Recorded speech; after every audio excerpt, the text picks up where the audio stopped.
What's up, everybody? I'm out here at Prairie Wind Nursery, one of my favorite places to be. Carrie, can you see all that in the background already? Yeah, This place is so awesome. pretty. If you haven't been out to Prairie Wind Nursery and anywhere near the more Norman area, you've got to come down here.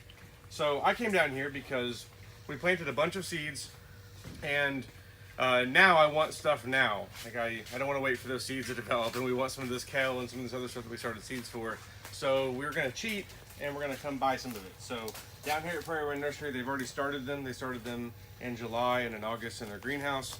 And now you can buy them, and they're already ready to go in the ground and to start producing. So You're in the picture. So there's Swiss chard here. I have not eaten a lot of Swiss chard, but I just talked to Bill, and he told me about the way that he eats it.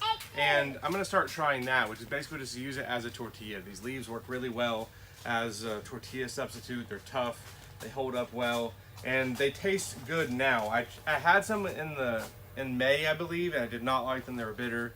I figured it was because it was heating up, and that appears to be true because these taste a lot better. You also have some broccoli that is a sprouting broccoli, so you don't have to wait for it to form a full-size head. It spits off a bunch of individual little side shoots, and it'll start doing that here really soon, so you'll have broccoli from the garden. So we're going to get some of this, and then he has a bunch of different kales. He has red Russian, white Russian, and dinosaur kale. We like all three of them, so we're going to be getting those.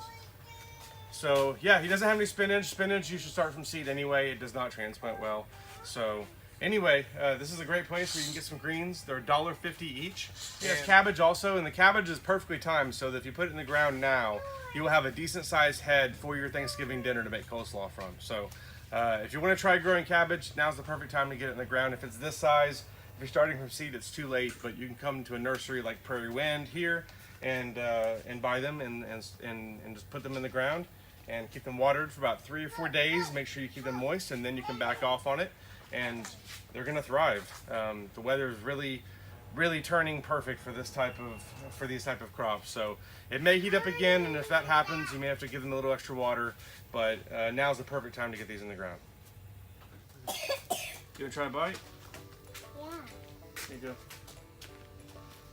You want to try a bite too? Here you go.